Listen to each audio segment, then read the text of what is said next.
Hello, everyone. It's Jannah with another episode of What Your Library Looking Like. And for this episode, we're talking about educational literature in our library. So I took my favorite educational literature off my shelf and I'm going to talk about what I learned from it and where I was in my life when I learned this information and how it was applicable to me. So I have these books over here. 1, 2, 3, 4, 5, 6 books. So I'm going to start with the biggest one at the bottom. And this one here is Rodale's Illustrated Encyclopedia of Herbs. This was the first encyclopedia of herbs that I got when I was on my journey to becoming a herbalist. Back in 2011, like the latter part of 2011 into 2012, I had IBS, and oh my gosh, the side effects of the medication that they gave me was almost worse than the condition itself. So I turned to more natural herb remedies, and it changed my life completely. When I was visiting my sister in Washington State, this woman named Olivia told me about herbalist apprenticeships. So when I got back to DC, I found an herbalist apprenticeship, and I started learning more about the medicinal uses of herbs and how to prepare herbal medicines and tinctures and different infusions and how to use oils and things. And I really use herbs heavily for all types of conditions, but it was very, very helpful in weaning me off of Western medication. And now I don't take any Western medication except for sometimes I do need to take some Motrin, but that's only to knock out cramps because I haven't been able to mix my uterus rub that I use when my uterus is acting crazy. But there's another book in here about that. But this book has been so helpful. The illustrations in this are very, very helpful because they tell you what I really liked about this book. It tells you how to prepare herbs medicinally. It tells you the description of the herb, the original habitat, the history of it, and the uses, medicinal and magical uses and things, and different how people use it throughout history. They tell you if they use it for culinary purposes, and it teaches you how to grow it too. So this was a great book that all in addition to teaching me how to use herbs, it also taught me how to grow them, and I still use this excuse me, if ever I'm trying to think of a herb that's good for a certain ailment. I got all of the herbs from my recipes for the anti-itch cream that I make, and it's great for like bug bites and things. A lot of the herbs that I learned about came from this book and from the herbalist apprenticeship that I did too. So this one is a good one. I still rely on that when I'm thinking randomly about herbs. And keeping true with herbalism, this is such a good book. It's called the Alkaline Herbal Medicine, and it has a lot of herbs that Dr. Sebi talked about. It says how to reverse disease and heal the electric body. It teaches you how herbs are made to work in harmony with our body and strengthen our body to heal itself, unlike many pharmaceuticals that just give you more side effects and you have to keep taking the medication, and then you end up treating the symptoms as opposed to the issue. But this helps you to change your framework of understanding your body's health from a different perspective that isn't quite as Western, but it's much more ancient, and it teaches you a lot about African concepts of medicine and different foods that you can use for cleansing yourself. It tells you to stick with the alkaline plant-based diet because our bodies are living. We need living food. We don't need to put almost rotting flesh in it.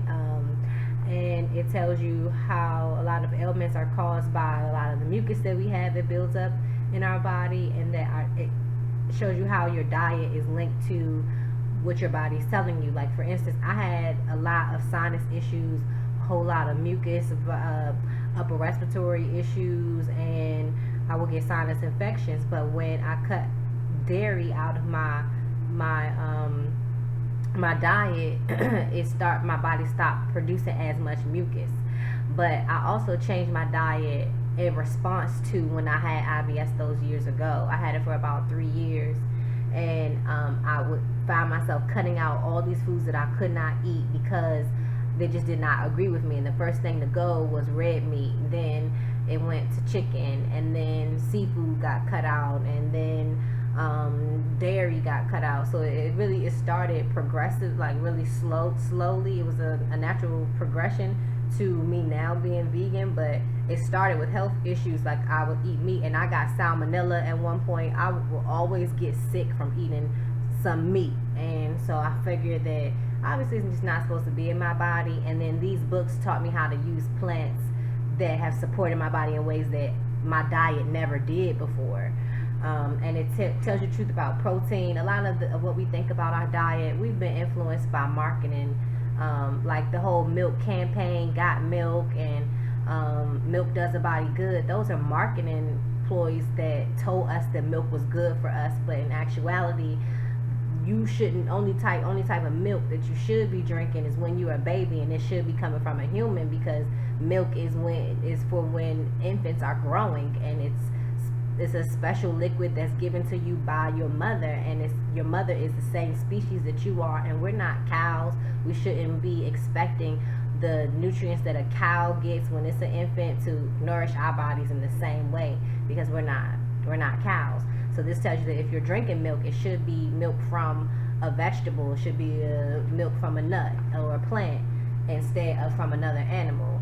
Okay, but that's this book was really helpful. It's a short book, but it gives you all of the things that I've said. I've read a lot and watched a lot of documentaries and stuff that gave me a lot more information than these books did, but the Alkaline Herbal Medicine book is really helpful for finding herbs also that are not genetically modified and that are really ancient herbs. Whew, that was a lot. Okay, so now talking about, this one was on top, Ancient Future.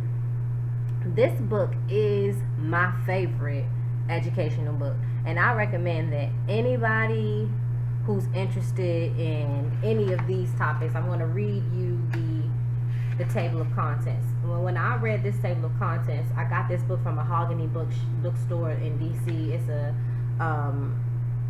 It's a bookstore that's ran by people of African descent, and it has a lot of books that will teach you about African history and African culture. And this book was just right on time because it gave me all the information that I wanted to learn. At the time that I found this book, I was doing a lot of research on African spiritualism, because I was really interested in learning more about the spiritual practices of people that predate Christianity and Islam, because I come from a family that is Christian and Muslim, and just trying to understand my place in creation, my creator. I wanted to go beyond and before what those religions that were spread by colonizers. So I wanted to learn what those people that were colonized, what they were believing before those people came along, because their civilizations were far more ancient than the ones that colonized them. So when I went into the bookstore, I knew that I wanted to learn all about these principles here, and then I found this book here, and this book is about the 7 axioms of Hermetic principles. So Hermes is the Greek name for the African sage Tahuti, or Tahut. Yeah. So, Tahut. I don't know how to say that, but Tahuti is his African name, but the Greeks call him Hermes. So you may have heard of him, but you know him by his Greek name, which is a lot of things. That's how we know a lot of information. Like, we call Isis as opposed to Aset, because we know her Greek name, because the Greeks said that this information was theirs and the world believed it. So, but anyway, So one of them is the principle of mentalism and the concept of the all or God. And I was looking for information on what other civilizations believed about God, their concept of their creator. And in here we learn the concept of the all, and it says the divine in Western civilization, the ancient religious model, the Crusades and the Inquisition. They talk about that, the definition of spirit, the divine mind, the mental universe. And then in chapter 2 they talk about the principle of correspondence, and you hear this, so as above so below, but it teaches you how what correspondence really means and the impact of correspondence on our lives. The relation of the mind to correspondence, how your mind responds to correspondence, very interesting. The principle of vibration, that was my favorite chapter, and the principle of rhythm, because everything that's alive vibrates. We vibrate, stones vibrate, plants vibrate, and we vibrate in certain ways, and we connect to things based on the way they vibrate and how we vibrate together when we come close together. That's why the word vibe, it really does mean how we're vibrating together. Can we catch a vibe? Can we vibrate on the same frequency and in the same way? And when we do, you know when you meet someone that you're vibrating in the same frequency with, and that can change throughout your life. So who you connect to on different levels at different times in your life may change. So someone that you were vibing with before, now you no longer vibrate with them in the same way, because now you're vibrating on a different frequency. And that was one of the big things that this helped me understand, is how vibration, like why it's so important and why I'm so sensitive to it, and why people, once you're aware of it, you cannot help but be aware of it. And the principle of gender, the principle of polarity, the principle of causation. So it's so many things in this book that is so rich with information. Which is why the next book I have is my Thesaurus. This was in my last post, but this was my best friend, and the dictionary, because I learned so many words I learned what cupidity meant. I learned what avarice meant. And those are, oh look, I just turned to the page where cupidity was underlined. Goodness gracious. And they talked about it during the principle of mentalism, and when they were talking about the Crusades, and they were saying how many of the priests, many Christian priests had an insatiable cupidity. And cupidity is a desire for wealth and material things. And this book is a good history lesson, and it really will make you think more about who you are as a spiritual creation. And also when I was reading this book, this came right as I was trying to write my own story of creation, because like I mentioned in my last post, I'm a budding writer, and I have so many stories in my head. But I used to read epics a lot. Like in college, I read a lot of the classics, and I really was interested in writing my own epic.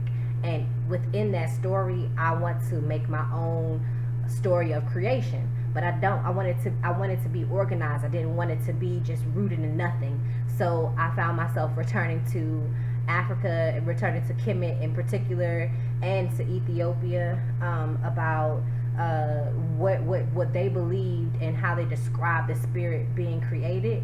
So in this book, in the very beginning, it talks about how in one of the chapters, it talks about a vision that Tahuti had when he was meditating. This book made me want to meditate more also. But he was meditating in a cave, much like many of the prophets here have a vision of the universe and angels appearing to them and things. They have sensory, it happens to them during a time of sensory deprivation, and when they have the intention of meditating. And Tahuti went into a cave, and he freed his mind from his body. So it means meditating. And once released from his body, he was I'm trying to remember the quote of it, but it was the secrets of the transcendental spheres were revealed to him. So the secrets of the universe were revealed to him, and it just made me in that story, it tells you how each part of you is created and how, the things that you're made of. But these are all things that later religions, like Christianity and Islam, have based their information off of concepts that came before them, like about how we were made from the earth, or how our spirit. A lot of they also mentioned the Dogons and how they knew that we are celestial beings, that that we're made of the stuff of stars. Like this just book made me feel much more connected to the universe and understand how I am a part of it, intricately woven within it, and it's through me. And this is one of the books that made me really understand my concept of my creator and help me to communicate with my creator in a deeper way. But I could talk more about this. I could do a whole episode on the things that I learned about myself and my creator from this, and the things that as a result of that book I write down in my little notebook here. Now this notebook, remember my last episode when I talked about the parables of the sower, and it made me think how important it is to write down my beliefs. I write them down in this notebook here. Anything that I'm interested in, or anything that I learn about Africa, my African history, I write it in this book here. And a lot of the things that I learned during my read of that book, I've written in this book. I also have like my favorite words. Like syzygy is one of my favorite words. It's when the earth, moon, and sun are in alignment. Miasma, which is a toxic environment. Like I have all types of things that I think about in here, and people and books that I want to read, and different concepts. Oh, I need to add one to my list. I don't have it out here, but Stolen Legacy is another book that is one of my history books. I don't know where it is right now. It's probably on that table. But Stolen Legacy is definitely a book for everyone of African descent to read, everyone of American nationality to read, because a lot of what we believe about the world is based on information that other people claimed as their own, but they got the information from studying at universities in Africa. And mainly the Greeks are a group of people that really did that a lot, like literally stole information from the Library of Alexandria and claimed it as their own. But that book was written, I think, either in the 50s or 60s, and it's a book that will, if you are not familiar with your African history, it will teach you a lot about it. Okay. This book is the next one on the list. It's called The Teachings of Pitarhotep, and it is the oldest book in the world. And I taught my students about this book. When we were learning about all about books, I told them that the first all about book was written in Africa. And an all about book is a book that teaches you all about a topic. And I told them this book teaches you all about how to be a good person. And this is a book that predates the Ten Commandments, and it is a guide to living your life on African principles, like the principle of Ma'at, with that encompasses harmony, reciprocity, truth, balance, and a lot of other things are embodied with within the principle of Ma'at. But this book, like, it has advice basically from a wise man. That's how you can read this book, but it is so applicable to many different situations that you may be in, but it just gives you a simple, like, okay, so I'll read, like, number 12 says, if you are a wise man, train up a son who will be pleasing to God. If he is straight and takes after you, take good care of him. Do everything that is good for him. Like, it is reminiscent to different words of advice you hear in later written religious texts like the Quran and the Bible. But let's see, my favorite one. Oh, it says, do not be proud and arrogant with your knowledge. Consult and converse with the ignorant and the wise, for the limits of art are not reached. No artist ever possessed that perfection to which we should aspire. Good speech is more hidden than green stone, meaning emeralds, yet it may be found among maids at the grindstones. So this tells you how to conduct yourself. That's what, and there are, let me see, how many? 37. It says, if you take for a wife a good time woman who is joyful and who is well known in the town. If she is fickle and seems to live for the moment, do not reject her. Let her eat. The joyful person brings happiness. But it also says be circumspect in matters of sexual relations. But this is and if you examine, like number 33, if you examine the character of a friend, don't ask other people, approach your friend. Like, it has like basic things. And this was written by a man who was old in age when he wrote it, thinking about advice. Perhaps I can't presume to know what this man was thinking about, but based on what he wrote, it does tell you how to be a good woman, how to be a good man. And it's older than the Ten Commandments, and says all of these things and more than the Ten Commandments gives you. Okay, so the last book I have is Sacred Woman. I looked for this book for a while.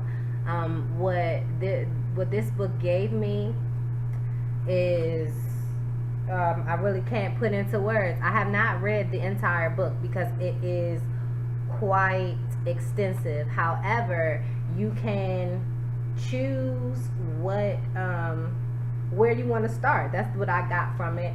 That you don't have to digest everything at one time, but it helps you heal yourself on your journey to being a sacred woman by using and helping you reconnect with who you are as a spiritual being with a womb of African descent. I think that's the best way that I can describe it. But in this, she gives you how to care for your womb based on Kemetic principles. And Kemet is the name that of the land that is now called Egypt, but Kemet is a more fitting name because it means the land of burnt black people. Ethiopia is burnt people, I believe, but Kemet is the land of people who with dark skin, and even the Greeks called it Kemet. That's where the word chemistry comes from, because people in Kemet had an understanding of physics and the physical world that no one else was doing. So when the Greeks saw this science that they were producing, they just named it after where they saw it. So this was chemistry. Chemistry is a black science, and I don't know if many people know that, but this book gives you affirmations. It gives you herbs to use, rituals to use to help you strengthen your womb health. It gives you this woman is a herbalist, among many other things, Queen Afua, and she helped me, not in this book, I didn't get it from this book, but I watched a video of her, and she was speaking about how the things that we tell ourselves come to life, and they become what we believe about ourselves. So how important it is for you to establish a ritual. She tells you how to make an altar for yourself, what foods, how to have a cleanse and to eat living food, like vegetables, raw foods. She tells you how, like, you have I think a whole 30-day cleanse or something like that. Womb circle activities, to make a womb circle filled with other women who you are close to, that you all can go through a journey of strengthening one another, and different rituals you all can do in your womb circle. There's also movements to do that help strengthen the circulation to your womb. There was something I was in the middle of saying that, she also gives you at the very beginning, which was very helpful, a glossary of Kemetic terms and in Medu Neter. And Medu Neter is the oldest language in the world. It's the language of the translation is the language of the gods, but it's one of the most ancient languages. But it's the language that people use in Kemet, and it tells you what different terms mean. Like Hotep means peace, calm, or tranquility. Ka is the soul.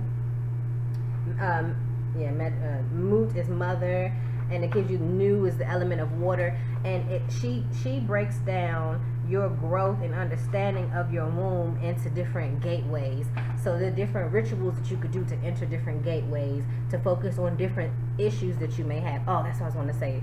the affirmations. So I'm going to get back to that in a second. So she has like a whole chart, and the chart will start with the gateway that you're working on. Like gateway 0 is the sacred room, and you're focusing on heal thyself, woman's life, and you drink a dandelion tea, and there are different herbs that you use at this stage, sacred baths that you take with certain essential oils. And whether or not you believe that such rituals can heal your physical body, it works on your psyche in ways that you would not believe when you devote yourself to strengthening yourself as a woman, understanding what your womb is capable of and what you are capable of because you have a womb. So with the affirmations, the biggest thing that I took away from this, and this will be the last thing that I say for this book, one is taking a bath in the morning between the hours of 6 and 7. It's something about the way that your energy, the way that you vibrate, and the way that your energy has been restored at certain times of the day, and especially before the sun comes up, it can be a great way to start your day with a ritual of like a sacred bath. So and for this one, for my sacred bath, I'll wake up in the morning, run hot water. I was putting sea salt in it to connect me with the element of water. And it said to do that here, but then the salt started messing my bathtub up, so I left the salt out, and instead I just used the oils. And what I say before I get in the tub is the ritual that I do each day. Sometimes I do it in the middle of the day when I feel like I need to restore my energy, if I'm feeling doubtful or anxious or just having a bad, moody day. So this is what I do. I call on all the manifestations of the Creator within me, and then I anoint myself with oil. Now the oil that I choose depends on what intention I have for that day. If I'm using frankincense, it's my intention to be more connected to the divine energies within me and within the universe. If I'm using rosemary, I'm using it to ground me because maybe my mind has been whirling all night long and I couldn't sleep. If I'm using lavender, it helps me to connect with my sensuality because each oil impacts people differently. So lavender is what I have been using the most because not only does it make me feel more connected to myself as a woman and enhance my sensuality, it also helps me to clear my mind and communicate clearly.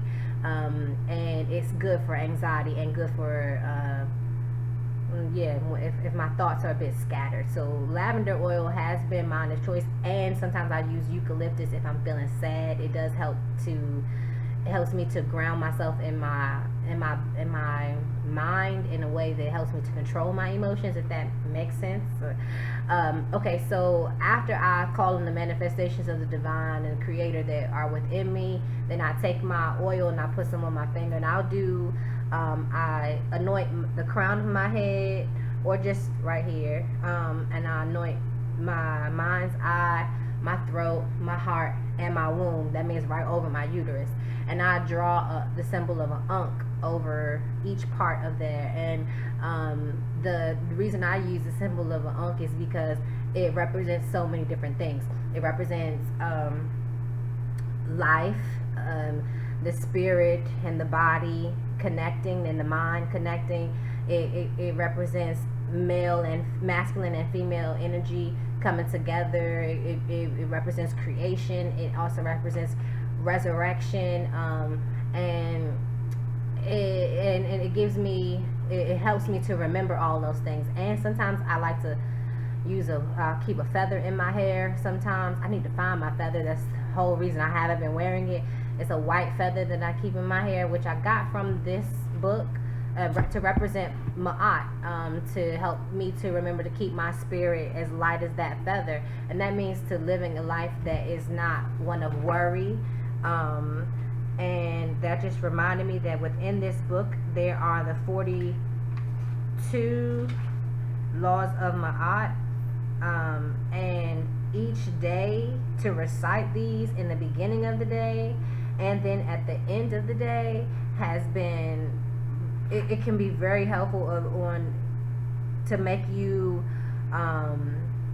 be intentional with the type of day that you want to have. I know that I keep starting to say what my ritual is and then getting sidetracked, but I do need to say this before, and I'll end with telling you what the things that I say to myself when I'm giving myself my affirmations. But in this book, like I said, it tells you the 42 laws of Ma'at, and the way that she's written it is for you to take an assessment of how you are doing with making sure that you're not spiritually all over the place when you start your day, and then checking back in with yourself at the end of the day to see if you did these things. Now, this is how it goes. I won't read all of them because they are 42.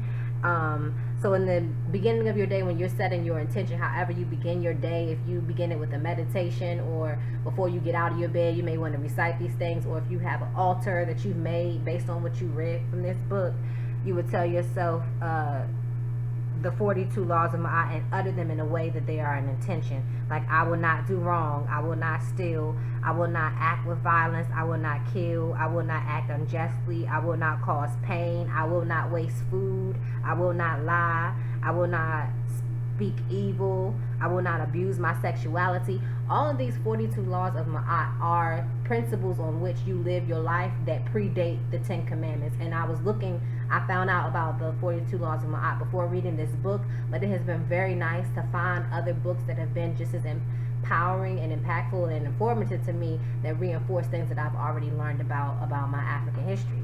So it also tells you comedic spiritual practices to try, and I'm going to leave this one out, and then I'm going to tell you what my rituals are. Okay, so as I said, when I do a spiritual bath, and I don't do this every day, but this is what I do when I'm feeling my most from doing these rituals. If I do a whole day of this is when I feel the most like myself and the most powerful.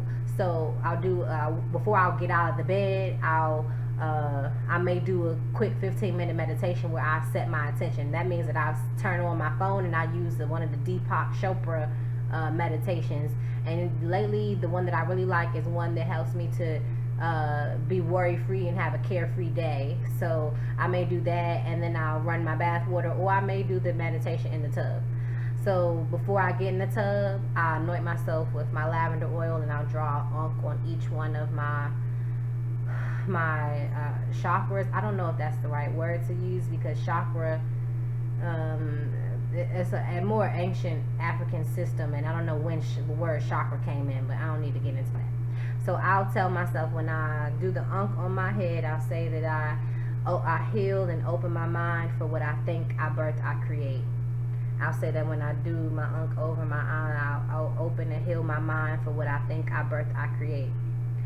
And I do it over my throat, and I say I open my voice for what I speak, I birth, I create. I say I open and I heal my heart for what I feel, I birth, I create. And that I may make a special intention for whatever it is that I'm feeling, and I may ask that my Creator help me to use myself as a filter for all positive energy, that only positive energy can come in, and that I give out positive energy throughout my day, or that maybe I communicate my feelings clearly. So whatever it is that I'm working on, after I say that what I feel, I birth, I create, I may make a special intention to help me with whatever I'm working on in that day. And then when I get to my womb, I make this symbol over my womb, and then I draw Ankh, and I say that I heal and open my womb for which is the seat of my creation, because I was created. I too am a creator, and I will create this day without judgment, and whatever else. And that I call on all the manifestations of the Creator that are within me, that will allow me to create clear visions of what my thoughts are, or I may word it in a way that if I'm feeling blocked with what I'm creating. Lately, I've really been judging what I've been creating, so I may just say what I initially said, that may I create without judgment on this day. And then I close all of it with saying the word Amun. Now, I don't know if the correct pronunciation is A-M-U-N. It is, or A-M-N, you may see, but it's the root word that gave you the word Amen or Amin in English and in Arabic.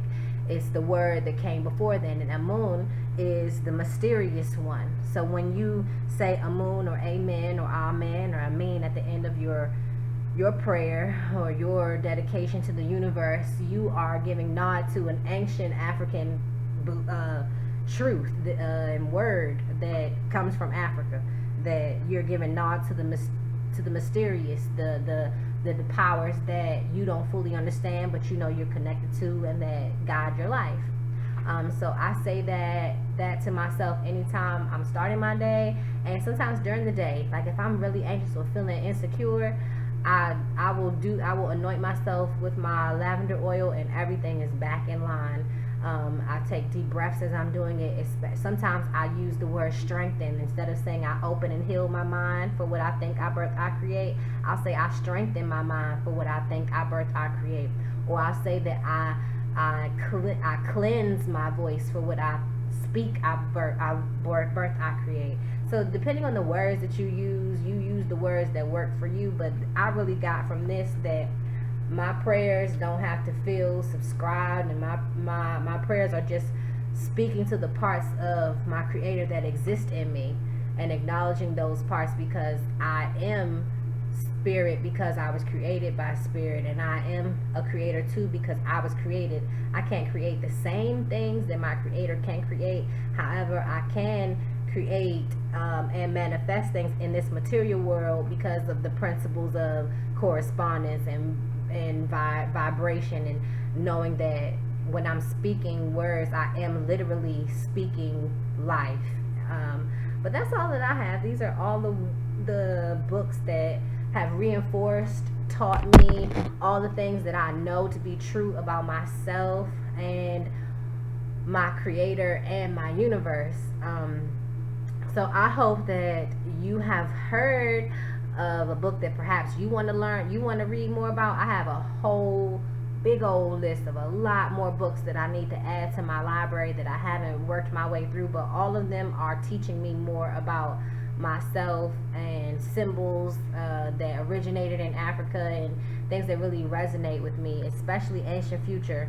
It's my favorite one. So if you walk away with no other recommendation from this, take Ancient Future. It's by what's his name, Wayne B. Chandler.